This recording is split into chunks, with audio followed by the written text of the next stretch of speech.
Hey everyone, it's Patrick Langhans, Cross Country Mortgage. It's your weekly lending update. This week, I want to talk about the top 3 reasons you should buy your home in the next 30 days if you're trying to save money and you don't want to pay more or a higher price for that home. Before I get to that, interest rates are on the move down. We had an inflation report come out this week. Numbers came out better than expected in some areas, so we've seen the rates move down a little bit. We do expect that to continue.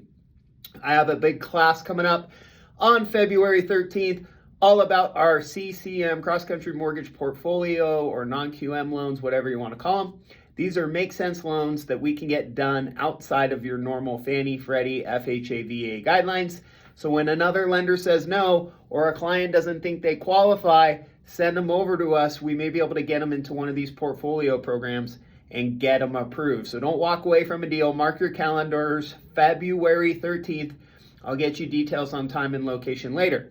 All right, top 3 reasons to buy in the next 30 days. It all has to do with competition. I think the window to avoid a ton of competition and pay a higher price and lose all your negotiation power, the window is about 30 days. So we want to get you out there, get under contract in the next 30 days. Here's the top three reasons why. For the last 2 years, from December to May, a detached single-family home goes from, in December to May, the average price, closing price, has gone up $100,000 2 years in a row. So you don't want to wait for spring. You could be paying $100,000 more for the house. So be cognizant of that. December to May, average home price has gone up, or closed home price has gone up $100,000 2 years in a row. That's a single family detached.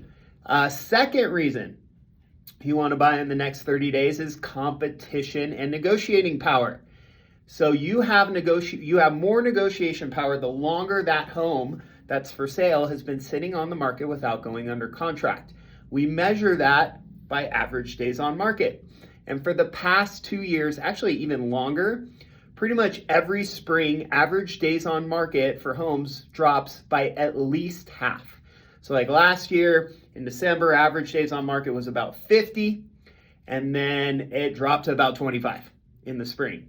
So just seeing that the average days on market is dropping means sellers are going under contract quicker, which means more competition and less opportunity for you as a buyer to negotiate.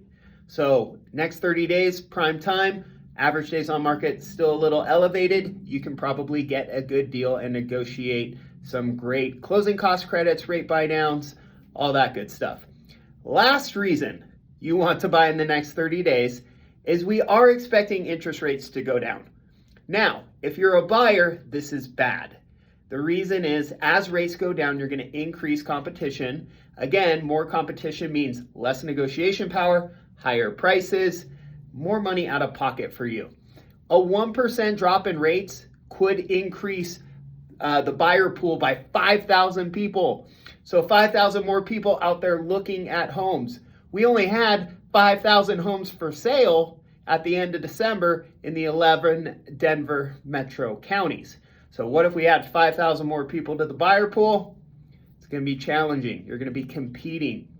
A 1% drop in rates also means home prices usually go up 5%. So yes, you'll save money on the rate, but then you're paying interest on a higher loan amount because the price went up 5%. So rates dropping, you want to already own the home when those rates drop, because then that increase of 5% is money in your pocket and you can just refinance into that lower rate. Last thing, a 1% drop in rates increases buyer buying power by 15%, meaning you can buy a 15% more expensive home. So what that does is, if it's really hard on the first-time home buyer, so if you're looking in the $300,000 price range, there may be only a certain amount of people that qualify for that $300,000 home. Now, if rates drop 1%, you take all the buyers that didn't qualify, and now you bump up their buying power 15%.